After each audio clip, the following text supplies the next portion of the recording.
예.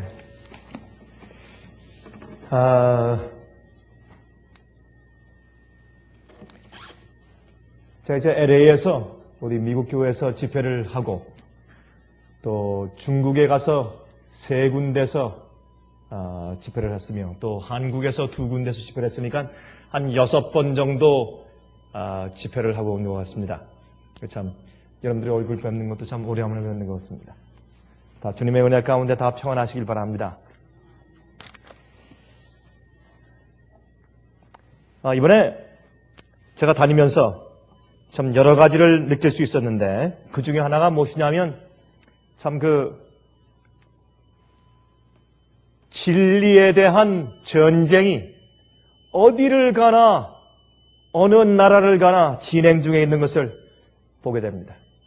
정말 이 진리에 대한 전쟁이 무엇인지 실감케 하는 그런 여행 가운데 하나였습니다. 제가 늘 말씀을 드리지만은 선악간의 대쟁투뿐만 아니고 마지막 시대에 정말 진리와 오류에 대한 전쟁이 심각하게 진행 중인 세상에 우리가 살고 있습니다. 여러분 그거 느끼십니까? 예, 여러분은 좀 조용한 곳에서 조용한 생활을 하시기 때문에 아마 실감을 못하실 때가 많을 것이라고 생각이 됩니다. 중국에서 집회할 때는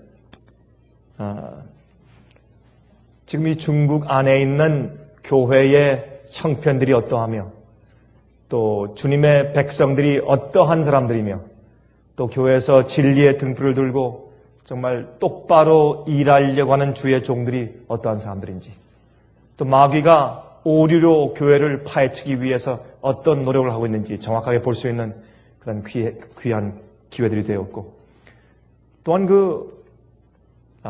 열렬한 주의 백성들 제가 가끔 말씀드리지 않습니까? 우리가 영원히 같이 살고 싶은 사람들.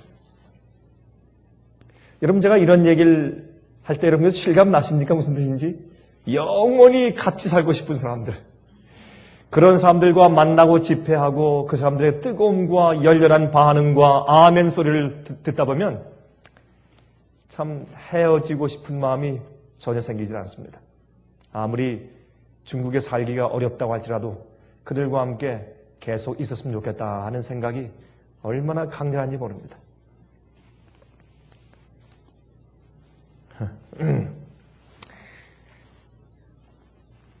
여러분 그리고 혹시 제가 데이비드 린이라고 하는 그런 목사님에 대해서 제가 한번 말씀드린 적이 있는지 모르겠습니다만은 참 중국에서는 중국의 교회에서는 정말 이 전설 같은 존재입니다. 한 17년 동안 감옥에서 이 믿음 때문에 고생을 하신 분이시고 지금은 미국에 거하시지만 연세가 지금 87세. 그러나 참 그분이 해온 교회를 향한 그 정열과 진리와 복음을 향한 그의 과거의 사업은 참 놀랄 정도입니다. 이제 그분의 처남을 만나서 더 대화하면서 참 많은 것들을 느꼈어요. 정말 하나님께서 빨리 중국의 복음 사업을 마치고 또 이 세상의 각 지역마다 주님께서 주님의 백성을 통해서 사업을 마치시는 것을 눈에 보고 있는데 중국에서도 주께서 그 많은 인구들이 사는 그 중국에서 빨리 주님께서 복음 사업을 마치셔야 예수께서 속히 오시지 않겠습니까? 그 일을 하는데 우리가 한 몫을 해야 되지 않겠습니까? 여러분 옛날에 하나님께서 기드온의 300명을 통해서 당신의 나라를 주의 백성들을 보호하시는 일을 끝내셨습니다. 어떤 때는 숫자가 많이 필요치 않습니다. 오히려 숫자가 많으면 번거롭습니다. 어떤 때는 이 쭉저기가 많으면 사업이 더 잘 안 됩니다. 사람들 낙심케 하고. 여러분 이 요한복음 6장, 7장, 8장을 우리가 연구해보면 거기에 갈릴리의 위기에 대한 이야기가 나오죠. 거기에 예수님께서 예수님을 따르지만은 그러나 마음이 분열되어 있는 사람들 정말 진리를 사모해서 따르는 것이 아니라 육신적인 소망 때문에 따르는 사람들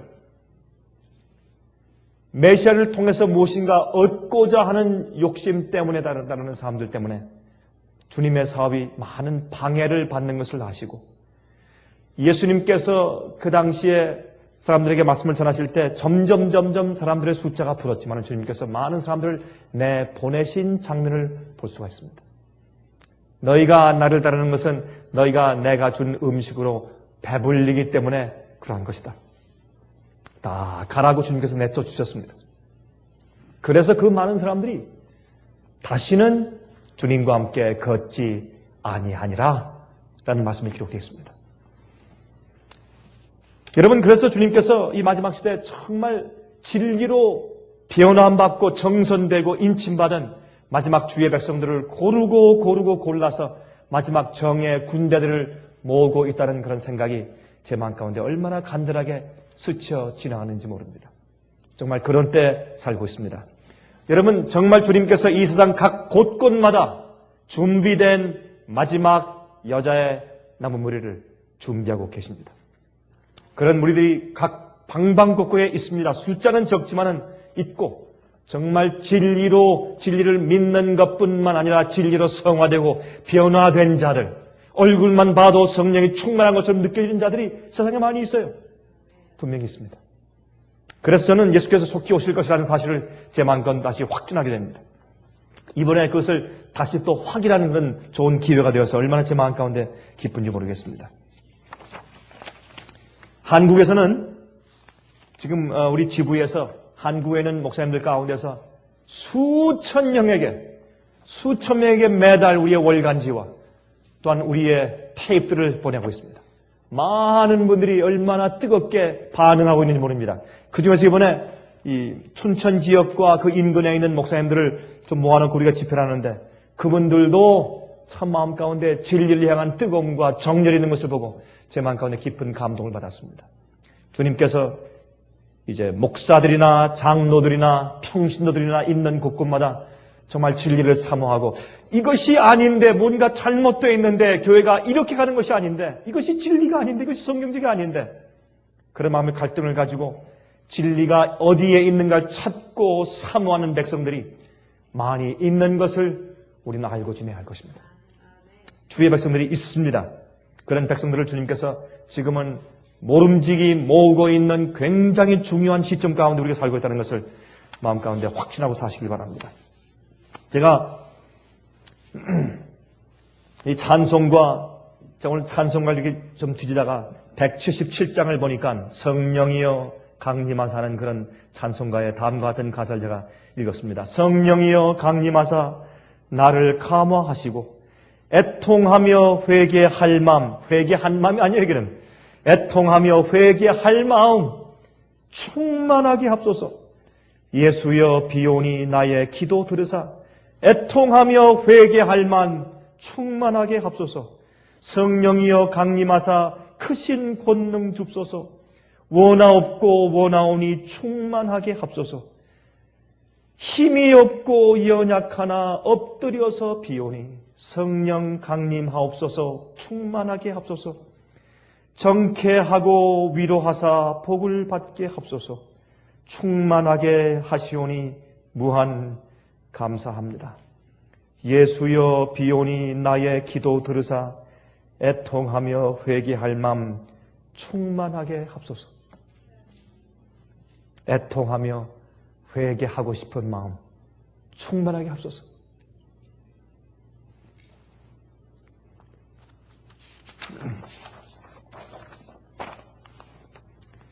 여러분 참 세상에 재난이 많습니다. 그렇죠?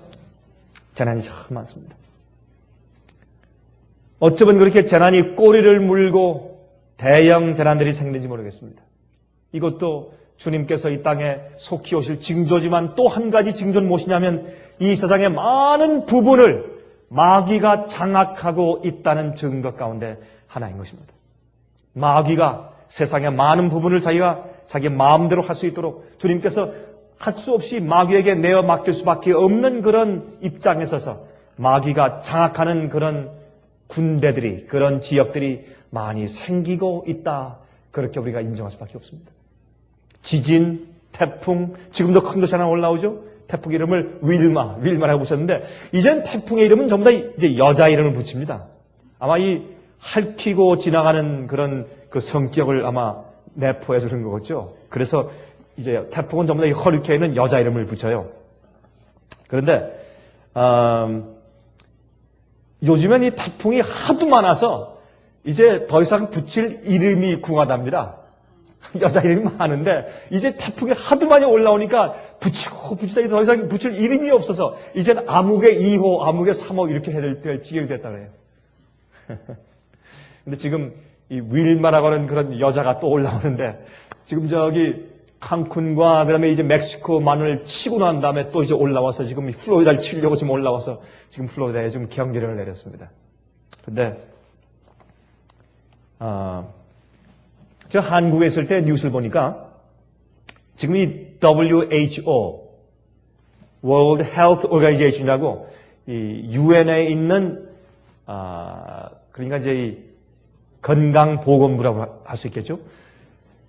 그 건강보건부의 UN의 책임자가 한국 사람입니다. 지금은 여러분 아시죠? 근데 한국 분인데 그분이 와서 이제 각 나라를 돌면서 지금 인터뷰를 하면서 특별히 한국에 잠깐 들렸는데 그분 얘기가 지금 이 WHO에서 한 가지 크게 위험하고 있는 것인데 1900년도 초기에 있었던 흑사병 여러분 기억하십니까? 우리 역사에서 공부하는 흑사병 5천만 명의 인명을 빼앗아간 그 유럽에 있었던 흑사병 그와 비슷한 이런 큰 이런 이 질병 그런 그 온역이죠 온역 그런 온역이 다시 이 지구를 엄습할 것 같다는 그런 염려 때문에 굉장히 고심을 하고 있다는 것을 그가 털어놓는 그 말을 제가 들었습니다. 그 중에 하나가 무엇이냐면 요즘에 일어나고 있는 조류독감이에요. 조류독감.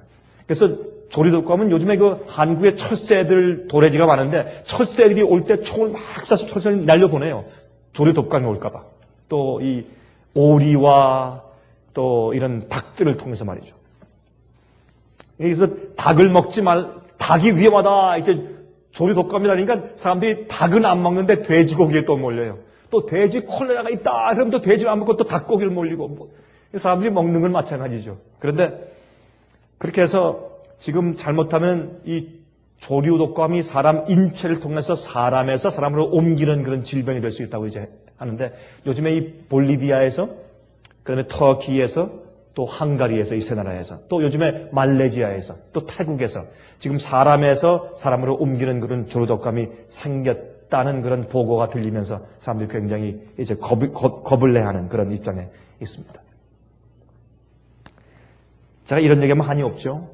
근데 참 정말 재난이 많습니다. 재난이 많습니다. 동시에 누가복음 21장 오늘 한 분이 저한테 미국 분인데 이제 이메일이 왔어요. 제가 말씀을 준비하고 있다가 잠깐 제가 이메일을 할 때가 있어서 여니까 저한테 이메일이 왔어요.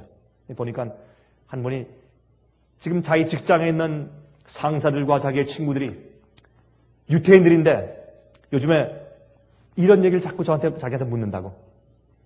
당신은 그리스도인이니까 잘 알 거 아닙니까? 왜 세상에 이렇게 재난이 물론 과거에도 재난이 있었는데 요즘처럼 이런 대형 재난이 꼬리를 물고서 계속 일어나는데 이게 무슨 뜻입니까? 참 불안하기 짝이 없습니다.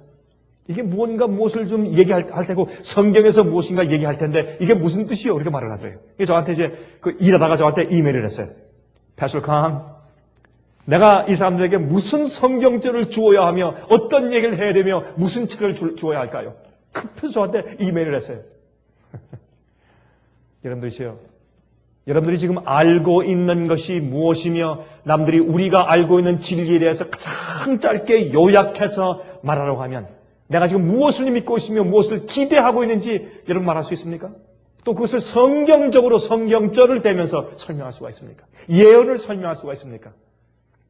여러분 이제 예수께서 속해 오시기 때문에 이런 모든 것들은 정말 주님께서 속해 오실 것을 우리에게 알려주지만 그러나 또 한 가지 누가복음 21장의 말씀 가운데 이런 일이 일어나는 것을 보거든 너희 고개를 들라. 왜요? 예? 고개를 들라. 너희의 구속이 어떻게 했다? 가까웠느니라. 너희의 구속이 가까웠느니라. 여러분 아멘 하십니까? 여러분 그 소망이 마음 가운데 불타십니까 여러분? 여러분 제가 중국에서 이런 얘기 한마디 하면 사람들이 우는 것도 우는 거지만 난리가 나요. 기뻐서.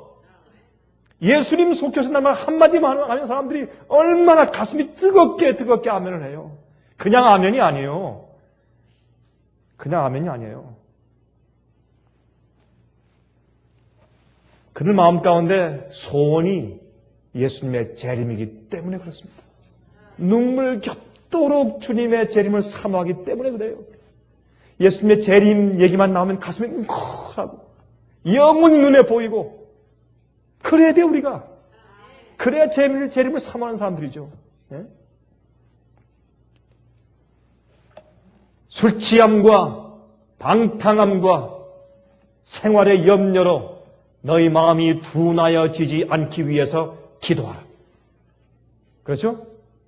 마음이 둔하여지지 않기 위해서 기도하라. 자, 이번에 한국에서 말이죠. 한 분이 저한테 질문을 했습니다. 인간들이 사는 곳이 이 지구뿐입니까? 이 우주에서 인간들이 사는 곳이 이 지구뿐입니까? 참 좋은 질문이죠? 참 좋은 질문이에요. 제가 오늘 저녁에 여러분들에게 당자가 된 지구에 대해서 좀 말씀을 좀 드리려고 합니다. 당자가 된 지구. 이사야 45장 18절 보시면 다음과 같은 말씀이 있어요. 여호와는 하늘을 창조하신 하나님이시며 땅도 조성하시고 견고케 하시되 헛되이 창조치 아니하시고 사람으로 거하게 지으신 자신이라 그랬습니다. 그래서 이렇게 지구처럼 이런 이 인간이 살 수 있는 이런 대기권과 환경을 가지고 있는 그런 항성들은 하나님께서 사람으로 거하게 하시기 위해서 지으셨다. 그렇게 성경을 말씀하고 있습니다.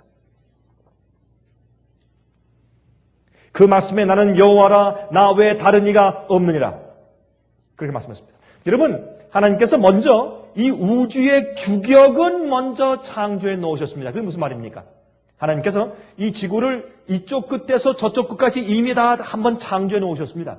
이 지구 위에 모든 이 천연계를 창조하시고 인간도 창조해 놓으시기 이전에 이 지구는 먼저 땅덩어리는 먼저 창조해 두셨다고 보는 것이 옳습니다. 왜요? 하나님께서 이 우주를 창조하실 때 이 우주에 질서가 있지 않습니까? 또 균형이 있지 않습니까?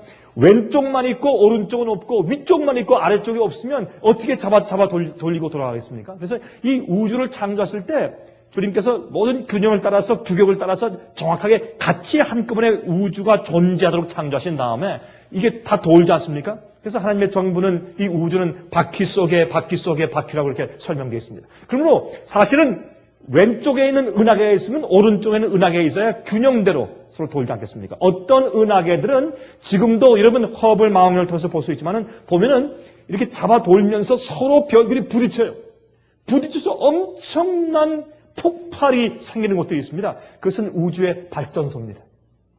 그렇게 발전된 에너지를 이 우주의 각처에 주님께서 뿌려서 보내시면서 마치 전기를 공급해 주는 것처럼 수력발전소와 화력발전소가 있어서 각 곳에 전기를 이런 변조소를 통해서 주님께서 주님께서 하시는 것이 아니 주님께서 하시는 거지만 인간들이 전기회사에서 공급해 주지 않습니까? 그런 것처럼 하나님께서 발전소를 각 곳에 세워서 그 은하계는 서로 잡아 돌면서 서로 부딪혀요. 별들이 엄청난 폭발이 생기고 거기에 큰 파워 에너지가 생길 때 그 에너지를 온 우주에 주님께서 발산해 주십니다. 그래서 우리가 살고 있어요.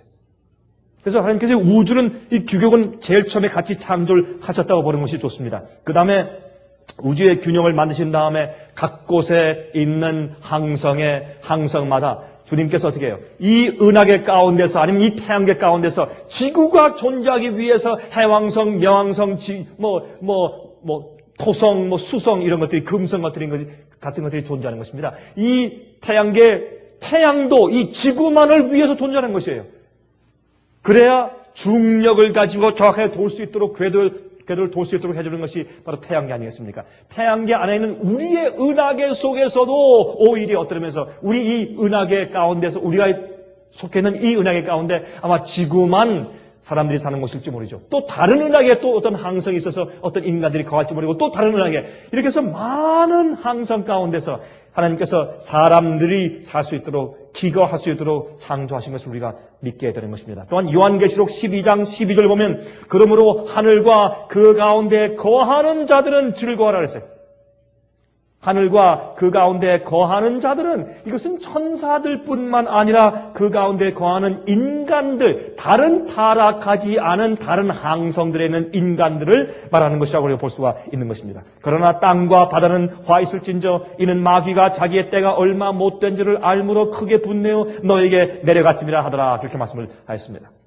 여러분 욥기 2장 1절부터 3절까지 보시면 다음과 같은 말씀이 있어요. 또 하루는 하나님의 아들들이 와서 여호와 앞에 서고, 이건 무슨 말입니까? 하나님의 아들들, 이것은 천사들이 아닙니다. 하나님의 아들들이 와서 여호와 앞에 서고 사탄도 그들 가운데 와서 여호와 앞에 서니 여호와께서 사탄에게 이르시되 내가 어디서 왔느냐? 사탄이 여호와께 대답하여 가로되 땅에 두루돌아 여기저기 다녀왔나이다 그랬습니다. 여러분 히브리 말 가운데서 여기저기 다니다 왔습니다. 아니면 여기저기 왔다 갔다 한다 하는 이런 표현은 그 도시나 마을의 책임자나 시장이다. 메이어. 그런 뜻입니다. 그러므로 마귀가 내가 이 지구상에서 왔다 갔다 하며 지구를 다스리다 왔습니다. 그렇게 말할 때 하나님께서 말씀하기를 그래?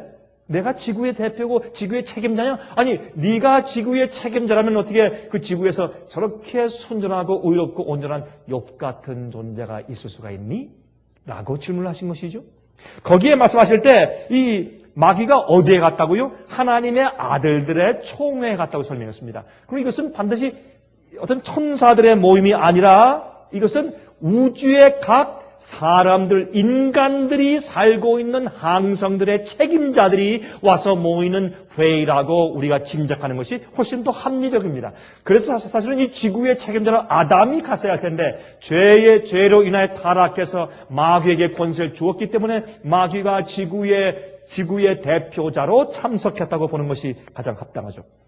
그 다음에 욥기서 38장 4절부터 7절까지 있는 말씀을 보면 다음과 같이 말씀되어 있습니다. 내가 땅에 기초를 놓을 때 내가 어디 있었느냐? 내가 깨달아 알았거든 말할지니라. 누가 그 도량을 정하였었는지 누가 그 준승을 그 위에 띄었었는지 내가 아느냐? 그 주천은 무엇 위에 세웠으며 그 모퉁이 돌은 누가 놓았었느냐? 하나님께서 이 우주를 창조하시고 세상을 창조하실 때 내가 있었느냐? 그런 말입니다.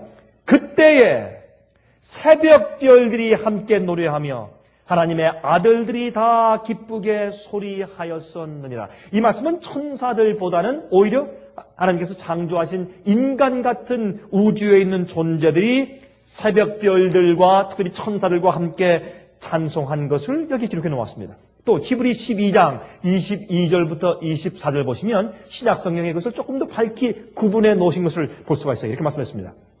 그러나 너희가 이른 곳은 시온산과 살아계신 하나님의 도성인 하늘의 예루살렘과 천만 천사와, 여기 천만 천사가 기록되어 있죠. 이게 하늘에 올라가서 우리가 하늘의 시온성 하나님의 교회 앞으로 나아갈 때 우리가 어디에 나가는가 하는 것을 설명하는 것입니다. 여기에 제일 처음에 천천만만 천사와 또 두 번째 하늘에 기록한 장자들의 총회와, 이게 뭐예요? 하나님의 아들들이에요. 각 항성들, 인간들이 살 수 있도록 만든 그 항성들의 대표자들이 다 와서 모이는 장자들의 총회예요. 하나님의 아들들의 총회입니다.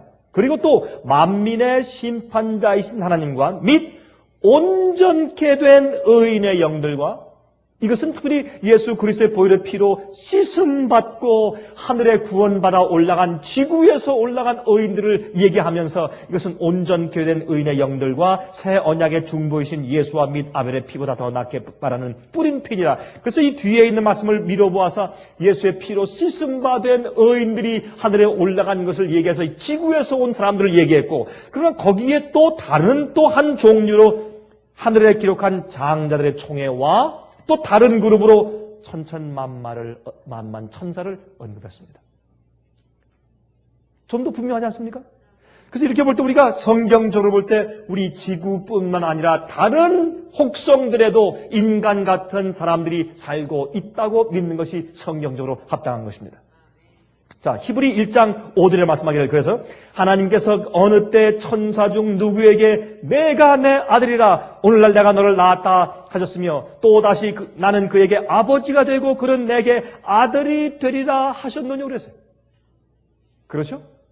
여러분, 요한복음 1장에 말씀하기를 우리가 예수님 안에서 어떻게 해요? 하나님의 아들과 딸이 되는 무엇을 주셨다? 권세를 주셨다. 그래서 우리는 예수님 안에서 하나님 아버지의 딸과 아들 되는 것입니다. 그렇죠? 예수님은 우리의 맏형 되신 분이시고, 그래서 예수님은 맏아들 되셨다고 성경을 말씀하고 있습니다. 자, 그런데 성경을 말하기를 내가 천사 중 누구에게 너는 내 아들이라고 말한 적이 있느냐? 천사는 어떻게 의인들을 섬기려고 부르심을 받은 영들이라고 말씀했어요. 그렇죠? 그래서 이렇게 보아도 천사들은 하나님의 아들들이라고 부르지 않았는데 하늘에 있는 하나님의 아들들의 장자들의 총회가 무엇이냐 말입니다. 그것은 우주에 흩어져 있는 하나님께서 만드신 어떤 특별한 혹성들에 살고 있는 인간들을 말한다 그 말입니다. 우리가 하늘에 올라가서 그분들을 만날 것이 아닙니까? 우리가 한국에 생기는 어떤 일을 아니면 아프리카나 아니면 남미에서 유럽에서 생기는 일을 우리가 셀라이트 TV를 통해서 우리가 생중계 방송으로 볼 수 있는 것처럼 우주에서 이 지구상에 생기는 선악관의 대쟁투 마지막 싸움 속에서 애를 쓰며 기도하며 탄식하는 여러분과 저의 모습을 그들이 지금 보고 있지 않겠습니까, 여러분? 우리를 향해서 위에서 기도하면서 우리를 위해서 안쓰러운 마음을 가지고 계속해서 응원하는 박수를 치고 있지 않겠습니까? 여러분, 그분들을 우리가 앞으로 만날 것입니다. 예수께서 오실 때 정말 하늘 천사들이 두 칼럼으로 서서 우리를 환영할 때 그 뒤에서 발돋움하면서 박수치면서 정말 우리가 당신의 얼굴들을 이미 보았다고, 우리가 당신이 이곳에 올 것을 얼마나 고대했는지 모른다고 얘기할 그런 우주 거민들을 우리가 만나지 않겠습니까? 그들을 성경은 하나님의 아들들이라고 말하고 있습니다. 그런데 이 온 우주의 인간들이 살고 있는 이 많은 항성들 가운데서 이 지구만 탕자가 된 것입니다. 그래서 성경은 이 지구가 집을 나간 탕자로 표현되어서 예수께서 하신 그 비유 가운데서, 그것은 물론 우리 죄짓고 타락한 인간 개개인을 말할 수 있지만 특별히 또 이 지구에 대해서 말할 수 있는데 99마리 양들을 우리에 두시고 한 마리 잃은 양을 찾아 나서신 하나님을 대표하는 그런 얘기가 아니겠습니까? 참 그 눈물겨운 얘기입니다. 하늘에 있는 그 타락하지 아니한 선악과를 따먹지 아니한 우주의 많은 거민들을 그대로 두시고 타락한 이 지구, 탕자가 된 잃어버린 이 지구 하나를 찾기 위해서 그 먼 곳에서 여행해서 오신 예수 그리스도. 여러분, 근데 성경 가운데 그런 얘기 있죠? 아내를 얻으려고 먼 곳으로 여행한 사람이 있죠? 누굽니까? 야곱. 아내를 얻기 위해서 먼 곳으로 여행해서 고생해서 아내를 데리고 돌아오면서 무슨 또 고난을 통과하며 집에 옵니까? 무슨 환난? 야곱의 환난. 여러분, 이것은 무슨 말입니까? 예수님께서 교회를 구하시려고 하늘에서부터 멀리 여행을 오셔서 아내를 데리고 고향으로 돌아가는데 누가 막아요? 원수가 막아요. 에서가 400명 군을 데리고 죽이러 와요. 그렇죠? 그래서 마지막에 주님께서 겟세마네 동산에서 씨름하시지 않습니까? 죄의 짐 때문에. 그래서 여러분 예레미야서를 보면 마지막 시대 주의 참된 교회와 백성들이 마지막 환난을 통과하면서 그들이 무슨 경험을 한다고요? 야곱의 환난의 경험을 한다고 성경은 말하고 있습니다. 얼마나 정말 합리적인 얘기입니까? 여러분, 여기서 우리 한 가지 잠깐 얘기 좀 하고 지나가십시다. 하나님이 사람을 왜 창조했습니까? 또 하나님께서 우리를 왜 구속하십니까? 이 얘기는 참 간단하고 우스운 질문 같지만 그러나 그것은 왜 부모가 자식을 낳습니까?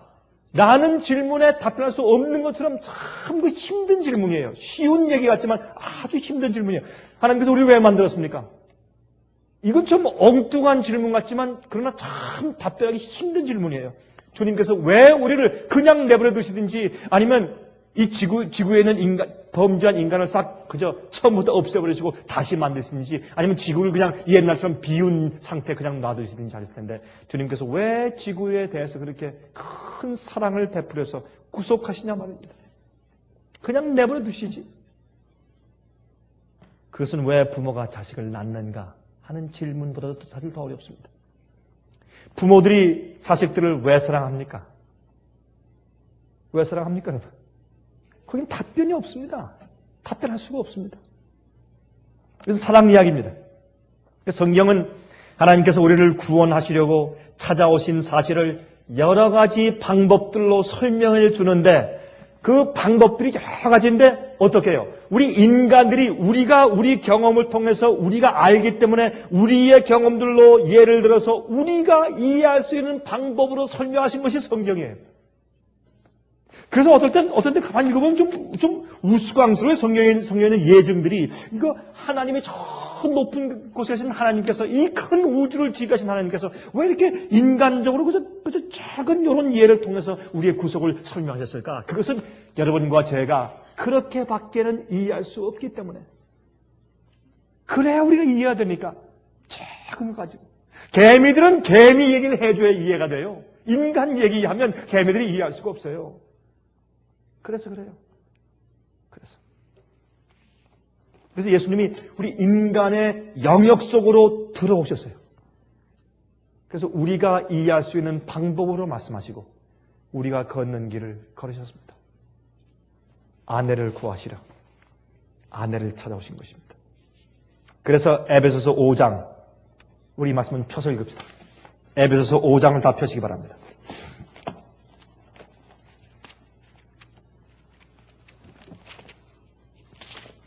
에베소서 5장입니다.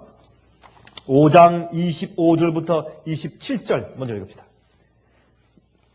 남편들아, 아내 사랑하기를 그리스도께서 교회를 사랑하시고 위하여 자신을 주심같이 하라.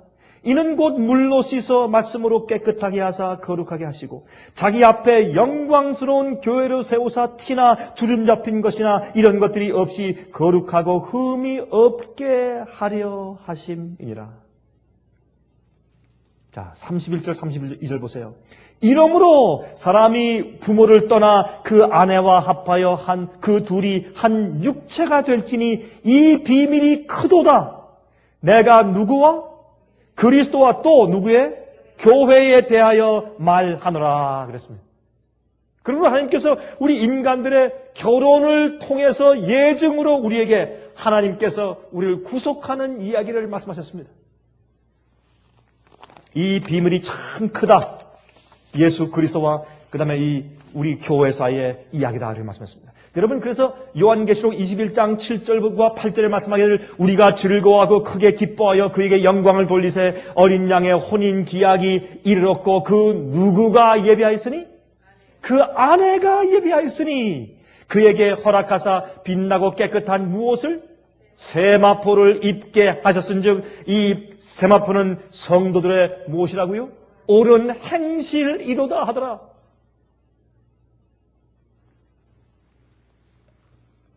아직 아내가 준비가 안 됐어요. 예수께서 이 땅에 오시지 못하는 이유 가운데 가장 큰 이유는 아직 아내가 준비가 안 됐어요. 결혼 이야기입니다. 여러분, 그래서 아가서 1장 4절 5절 보시면 거기에 솔로몬 왕이 얼굴이 검은틱틱한 누구요? 누굴 사랑합니까? 술람미 여인. 술람미 여인. 얼굴이 검은틱틱한 이 흑인 비슷한, 예? 볼품없는, 그것도 여자는 말이죠. 예쁘게 목욕하고 머리 닦고 머리 빗으면서 멋있게 음악을 타고 있어야죠. 근데 목동이에요, 목동. 염소를 치는, 양을 치는 목동이에요. 목동인이 무슨 차림이 있겠어요? 뭐 멋있게 옷을 입겠어요?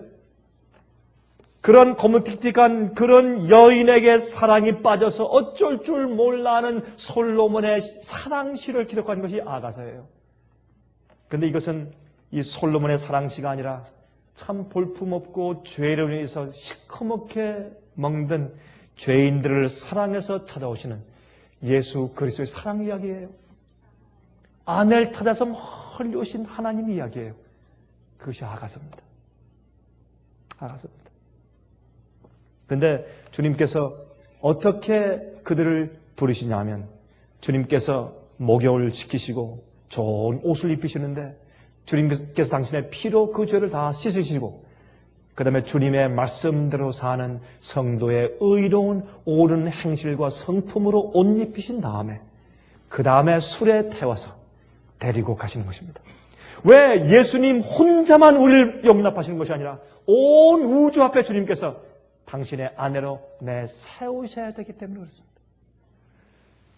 범죄하지 아니하고 지금도 주님의 말씀과 계명대로 충성스럽게 사는 사람들에게 내가 또한 다른 충성스러운 아내를 데리고 왔다고 주님께서 보여주셔야 되기 때문에 온 천천만만 천사 앞에 이들이 영원히 너희 이웃이 될 자격이 있는 것을 주께서 보여주시기 위해서 준비된 아내를 데리고 오신다 그 말입니다. 이렇게 말씀했습니다. 왕이 나를 침궁으로 이끌어 들이시니 너는 나를 인도하라. 우리가 너를 따라 달려가리라. 우리가 너를 인하여 기뻐하며 즐거워하니 내 사랑이 포도주에서 진함이라. 처녀들이 너를 사랑함이 마땅하니라. 예루살렘 여인들아, 내가 비록 거무나 아름다우니 계달의 장막 같을지라도 솔로몬의 휘장과도 같구나. 여러분, 이게 무슨 말이에요? 그가 정말 아름다워서 아름다운 것이 아니라 솔로몬 왕이 나를 아름답게 보아주기 때문에 아름답다 그 말이에요. 내가 계달의 장막 같을지라도 여러분, 계달의 장막이 무슨 뜻이에요? 계달 무슨 뜻입니까? 수달, 다시 말해서 이 물개를 잡아가지고 껍데기를 벗겨서 말려보십시오. 얼마나 거무튀고 얼마나 보기 싫은지 몰라요. 물개가 물속에 있을 때 반짝하지만은 죽은 다음에 그 가죽을 벗겨보십시오. 이 계달의 가죽의 장막. 참 볼품이 없어요. 여러분, 그래서 성소의 그 위에 지붕을 제일 겉에 지붕을 뭘로 만들라 그랬어요? 계달의 장막이에요. 물개 가죽을 통해서. 그게 예수님의 모습이었습니다. 성소는 예수님을 상징하죠. 예수님의 겉모습은 그렇게 볼품이 없었습니다. 그렇지만 그러나 솔로몬의 휘장 같아요. 솔로몬의 가장 아름다운 베일 같아요. 왜? 솔로몬이 예쁘고 아름답게 보아주니까. 이유가 거기에 있어요. 예수님께서 우리를 그렇게 보아주시기 때문에 우리가 아름답거나 우리가 놀라워서가 아니라 예수님께서 우리를 귀하게 아내로 보아주시기 때문에 그러한 것입니다. 여러분, 그런데 이 남편과 아내, 정말 아내를 구속하는 남편의 뜨거운 사랑에 대해서 기록한 책이 호세아서 아닙니까? 여러분, 호세아서 읽어보셨죠? 호세아서. 저는 가끔 이 호세아서를 뒤척일 때마다 참 눈물이 안 날 수가 없어요.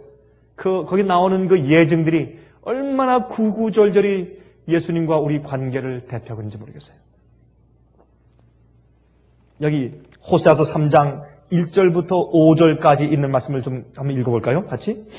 호세아서, 다니엘서 다음에 호세아서가 있죠?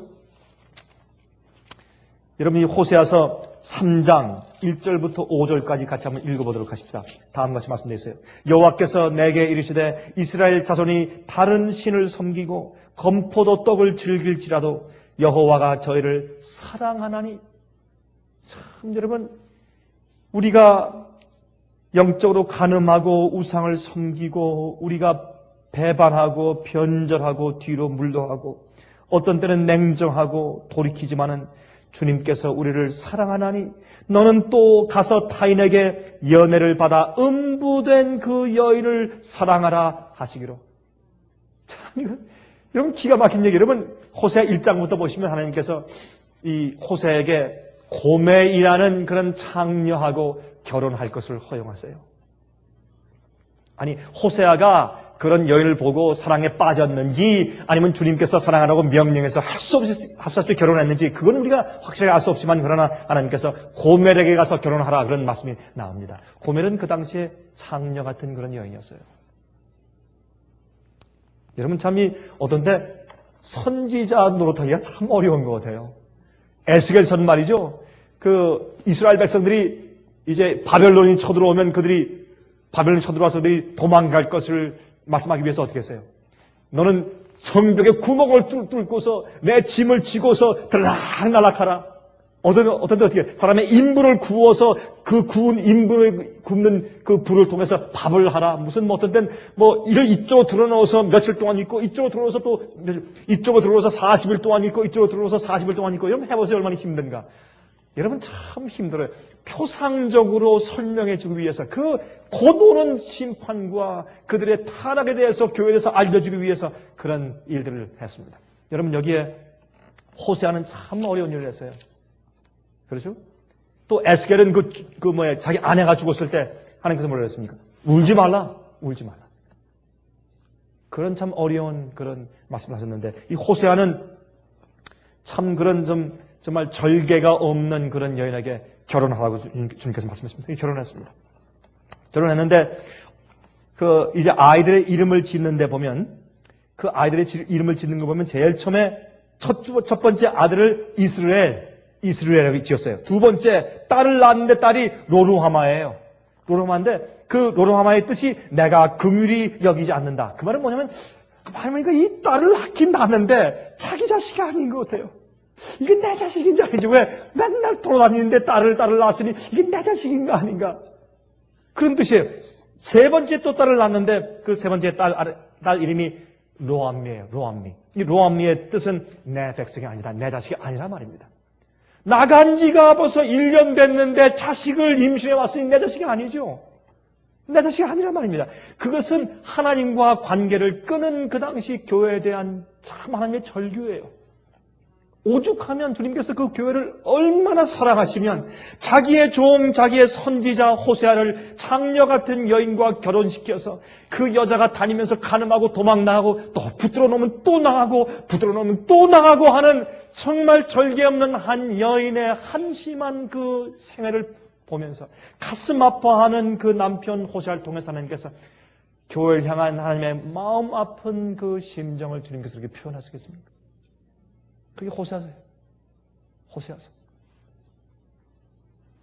근데 여러분 여기 보시면 3장 2절 보시면 내가 은 15개와 보리 한 호멜 반으로 나를 위하여 저를 사고 저에게 이르기를 너는 많은 날 동안 나와 함께 지내고 행마지 말며 다른 남자를 쫓지 말라. 나도 내게 그리하리라 하였노라. 여러분 이렇게 해서 하나님의 이스라엘 백성을 향한 사랑과 하나님의 진실하심을 설명하십니다. 근데 재밌는 것은 말이죠. 여기에 내가 은 15개와 또 은을 15개 주고 지금 어떻게 해요? 가늠하며 가 있는 정말 그렇게 가다가 아마 집에서 돈 좀 훔쳐나갔겠죠. 훔쳐나갔다가 실컷 그걸로 잘 먹고 살다가 돈이 떨어지니까 이 여인이 어떻게 해요? 또 아마 모르겠습니다만은 또 장녀 일을 하다가 포주에게 잡혀 있겠죠. 그래서 가서 그 포주에게 돈을 주고 자기 아내를 간음하고 있는 아내를 다시 사오는 겁니다. 다시 사오는데 무슨 값을 줘요? 은 15개를 주고 또 보리 한 호멜 반을 또 줍니다. 근데 그 당시에 보리 한 호멜 반은 그 당시에 은 15세겔입니다. 그러면 은 15세겔과 또 은 15세겔은 합하면 몇 개입니까? 은 30냥 아닙니까? 예수께서 얼마에 팔리셨나요? 은 30냥에 팔리셨습니다. 이것은 호세아를 통해서 예수님께서 십자가에 돌아가실 때 그의 제자 가운데 하나가 그를 팔을 때 정확하게 은 30냥으로 팔아서 우리 참 영적으로 간음해서 마귀에게 팔려서 장녀처럼 이리저리 남편 대신 예수님 떠나서 이리저리 가서 범죄하게 있는 우리 죄인들을 상징하는 것을 말씀하시고 이 죄인을 사기 위해서 이 땅에 오셔서 십자가에 돌아가신 예수님께서 은 30냥에 팔려 가시는 것을 예언하기 위해서 호세아서 3장을 기록하신 겁니다. 아내를 찾으러 오신 예수 그리스도가 바로 호세아 이야기입니다. 그래서 호세아 2장 보실까요? 호세아 2장 19절, 20절, 23절 읽읍시다. 이렇게 말씀되어 있어요. 호세아 2장 19절, 20절 보세요. 내가 내게 장가들어 영원히 살되 의와 공변됨과 은총과 긍휼히 여김으로 내게 장가들며 진실함으로 내게 장가들리니 내가 여호와를 알리라. 우리가 예수님을 정말 남편으로 안다면 우리 마음 가운데 하나님 사랑함이 얼마나 뜨겁겠어요. 주의 말씀을 읽고 기도함이 우리 마음 가운데 얼마나 구구절절하겠어요, 여러분. 얼마나 절실하겠어요. 기도할 때 주여 할 때 우리의 음성이 얼마나 절실할 것이며 말씀을 뒤질 때 우리가 사랑의 편지를 보는 것처럼 우리 마음이 얼마나 절실할 것이며 우리가 영혼들에게 하나님과 예수님에 대해서 이야기할 때 우리 마음이 얼마나 뜨겁겠습니까, 여러분. 그러나 우리 마음들이 냉랭함은 그 문제가 있는 것입니다. 왜 그렇습니까? 남편에게 마음이 냉랭한 아내는 남편에게 떠나 있는 것입니다. 마음이. 다른 사람을 사랑하는 것입니다. 다른 애인들이 있는 것입니다. 남편보다 자기를 더 즐겁게 하는 사람이 있는 것입니다. 그래서 말씀을 읽는 것보다 돈을 버는 게 더 재밌는 겁니다. 그래서 예수님께 기도하는 것보다 다른 거듭나지 않은 사람들과 대화하고 노는 것이 더 좋은 것입니다. 여러분, 그러므로 우리가 이런 말씀을 가만히 볼 때 모르긴 하지만은 주님께서 우리 때문에 흘리시는 눈물이 얼마나 절실할까. 나 때문에 우시는 주님의 눈물이 얼마나 마음 가운데 가득할까 하는 것을 생각하면서 우리 마음속에 회개가 생기는 것입니다.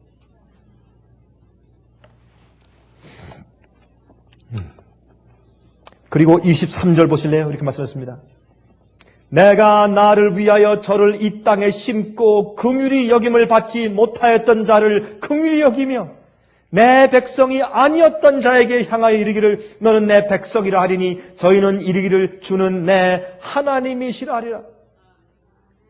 하나님께서 이제 유대인들은 할 수 없이 버리시고 이방인들을 차단하셨어요. 주님께서 아내로 택한 자들은 도망갔기 때문에 주님께서 그들이 예수님 십자가에 못 박아 죽였어요. 할 수 없어 주님께서 긍휼히 여기지 않았던 내 백성이라고 하지 않았던 이방인들을 불러서 교회를 만드실 것에 대한 예언도 이미 호세아서에 기록되어 있지 않습니까? 여러분, 이렇게 생각해 보시죠. 사람들이요, 이렇게 생각해요. 참 아담 참 의리가 있지. 야, 아담은 진짜 아내를 사랑하는 남편의 상징이다. 그래서 아담이 말이죠, 가슴이 아프지만은 선악과를 먹고서 한 입 먹고서 선악과를 가지고 막 뛰어온 아내를 보면서 놀라고 충격을 받았지만은 그러나 내가 너무 사랑하기 때문에 난 아내와 함께 죽겠다 하고 아내와 함께 죽은 아담, 얼마나 멋진 남편이냐. 여러분, 하나님은 어떻게 하고요? 하나님은 어떻게 하고요?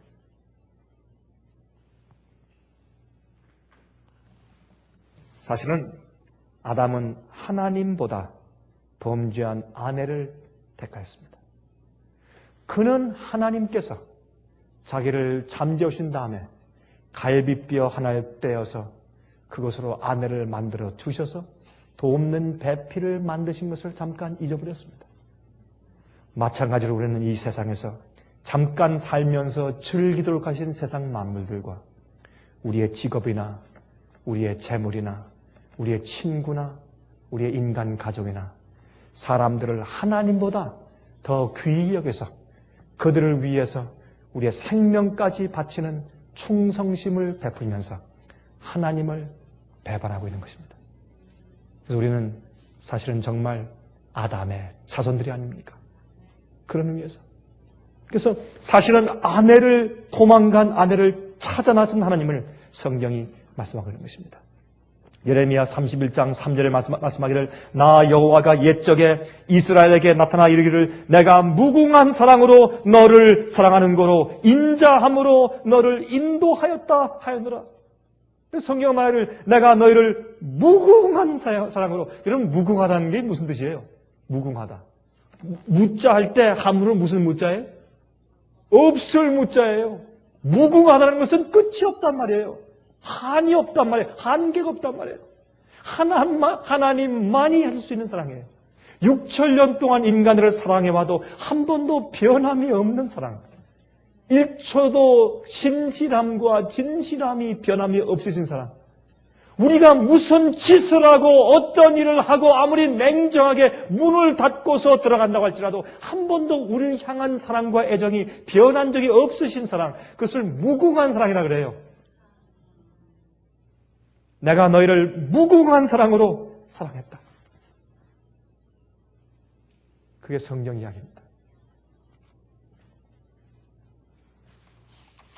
하나님께서는 그래서 우리 마음 가운데 이 성경에는 여러 가지 예정을 통해서 우리 마음 가운데 하나님을 향한 사모하는 마음을 회복시키기 위해서 애쓰시고 있는 것입니다. 그 사랑이 회복이 되면 하나님은 진리와 공의의 하나님이시기 때문에 남편에게 돌아가서 남편의 사랑을 깨닫고 거기에 굴복하고 나면 옳은 행실이 생겨요. 남편의 품성이 생기고 자기의 죄와 과거를 후회하고 회개하면 남편의 마음이 들어와요. 그래서 우리가 의롭게 되는 것입니다. 계명을 지키는 아내가 된다 그 말입니다. 그렇게 해서 구속하시는 것입니다. 주님께서 시편 42장 1절 2절에 말씀하기를 하나님이여 사슴이 시냇물을 찾기에 갈급함같이 내 영혼이 주를 찾기에 갈급하니이다. 내 영혼이 이 하나님 곧 생존하신 하나님을 갈망하나니 내가 어느 때에 나가서 하나님 앞에 배울고 내가 어느 때 나가서 하나님을 과연 배울 수 있을까? 사슴이 물을 찾는 것처럼 내 영혼이 하나님을 갈급합니다. 그런 마음을 가져야 우리가 구원받지 않겠습니까? 그런 마음 없이 어떻게 우리가 남편 앞에 설 수 있겠습니까? 여러분 7년 동안 떨어져 있는 남편이 공항에서 나오는데 비행기에서 나오는데 서가지고 가만히 서 있고 냉랭한 마음으로 그저 오는구나. 당신은 왔어? 들어갑시다. 그런 아내는 그 남편이 버려야 돼요. 그렇죠? 인간적으로 볼 때도 여보 내가 7년 만에 왔어. 7년 만에. 예? 7년 만에 날 보는 태도 당신 고작 그거 다요? 사람도 그래요. 사람도. 여러분 제가 감정적으로 하는 밑잔 얘기는 아닙니다. 그러나 우리가 정말 하나님을 알면 우리가 하나님을 향한 사모하는 마음이 있지 않겠습니까? 그 사모하는 마음이 우리 속에서 내려갔으면 우리는 뭔가 우리 마음 가운데 온도계가 잘못된 것이 아니겠습니까? 돌이켜야 합니다. 그래서 우리 인생의 목적은 우리가 이 땅에 살면서 하나님을 찾아서 발견하여서 하나님의 우리를 향한 무궁하신 사랑을 깨닫고 우리 자신을 신부가 신랑에게 드리는 것처럼 완전히 굴복하여 드리는 것이 우리 인생의 목적인 것입니다. 그래서 여러분 이사야 43장 1절, 7절, 8절, 15절, 21절 여러분 집에 와서 읽어보세요. 이사야 43장 1절, 7절, 8절, 15절, 21절에 말씀하기를 내가 너희를 만든 이유는 너희가 나의 영광을 영원토록 찬송하기 위해서 만든 것이 아니라 그랬어요. 여러분 우리가 하나님을 알지 못하는데 어떻게 찬송해요? 남편을 정말 뜨겁게 알고 남편을 알기 때문에 그의 품성을 아니니까 남편에 대해서 자랑하고 칭찬하죠. 우리가 하나님을 모르는데 어떻게 그 영광을 찬송할 수 있어요? 지금 우리가 주님을 찬송하는 것을 배우는 그런 시간이 아닙니까? 무엇 속에서? 역경 속에서, 시련 속에서. 그래서 요한복음 17장 3절을 말씀하기를 영생은 곧 유일하신 참 하나님과 그의 보내신 자 예수 그리스도를 아는 것이니라 그랬어요. 여러분이시요 압살롬이 어떻게 했어요? 다윗 아버지를 반역했어요. 성문에서 심판받으러 오는 사람들을 전부 다 어떻게 해요? 탕감해주고 좋은 말 해주고 칭찬해주고 어떤 그 물건을 갚으러 올 때 도루 주고 해서 그 인심을 다 사서 거짓말로 백성들의 마음을 다 샀어요. 그런 다음에 반역을 했습니다. 마귀가 하늘에서 거짓말로 하나님을 반역하고 천사의 3분의 1의 마음을 사고 인간의 시조인 아담과 해와의 마음을 사서 반역했습니다. 그래서 이 다윗이 울면서 도망을 갔어요. 마찬가지로 하나님께서 울면서 대쟁투의 전쟁을 하시는 겁니다. 압살롬의 반역 속에서 마귀의 반역을 볼 수 있어요. 그때 우리가 지금 어디에 소망이 있습니까? 우리가 하나님에 대해서 마귀의 거짓말을 알고 하나님이 정말 어떤 분이신가를 아는데 우리가 소망이 있어요. 그곳에 이 우주의 소망이 있다 그 말입니다. 그래서 요한복음 17장 3절에 영생은 곧 유일하신 참 하나님과 그의 보내신 자 예수 그리스도를 어떻게 아는 것이니라. 아는 것입니다. 그래서 하나님께서 인류를 다시 찾아오시는 아내를 찾아가시는 그 광경 속에서 온 우주가 무엇을 봅니까? 하나님을 참으로 보고 찬송하게 되는 것입니다. 지구의 구속의 역사를 보면서 온 우주가 하나님을 보는 것입니다. 주님의 영광을 보는 것입니다. 여러분 그래서 끝으로 각 시대 대쟁투 책 맨 끝에 말은 이런 말씀을 끝나요. 각 시대의 대쟁투 책의 끝에 말이 이렇게 끝납니다. 대쟁투는 끝났다. 죄와 죄인들은 없어졌다. 온 우주는 깨끗해졌다. 오직 조화와 기쁨의 맥박만이 온 우주의 만물을 통하여 고동한다. 생명과 빛과 환희가 만물을 창조하신 분에게서 끝없이 넓은 우주로 퍼져나간다. 가장 작은 원자로부터 가장 큰 세계에 이르기까지 만물은 생물계와 무생물계를 막론하고 조금도 흠이 없는 아름다움과 완전한 기쁨으로, 마음 가운데 더 이상 의심이 없어요. 완전한 기쁨으로 하나님은 사랑이시다 라고 선포한다. 그리고 이 우주의 대쟁투가 끝납니다. 그때 우리 마음이 하나님은 사랑이시다. 하나님은 사랑이시다. 오늘도 내일도 우리가 그 찬송을 배우게 되시기를 간절하게 바랍니다. 하늘에 계신 우리 아버지, 우리가 남편 되신 우리 주님 향한 애정이 너무 적어서 참으로 부끄러울 때가 한두 번이 아닙니다. 주님이시여 성령님 보내주셔서 저희를 진리로 인도하시고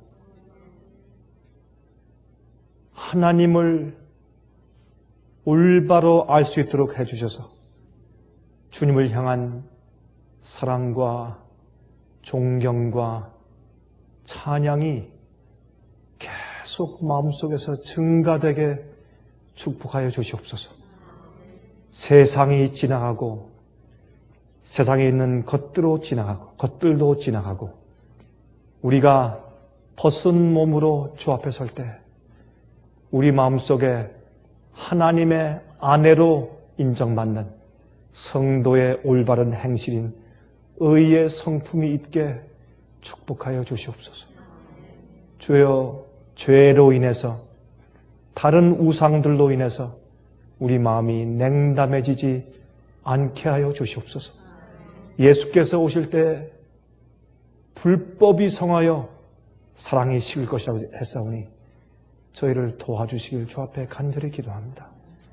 주님이시여, 주님이시여, 이 선악간의 대쟁투가 곧 끝날 조짐이 세상에 너무나 많이 있사오니 저희를 준비시키고 도와주시고 우리 가족들을 구속하여 주시옵소서. 사랑 많으신 예수 그리스도의 귀하신 이름을 의지하여서 간절하게 기도합니다. 아멘.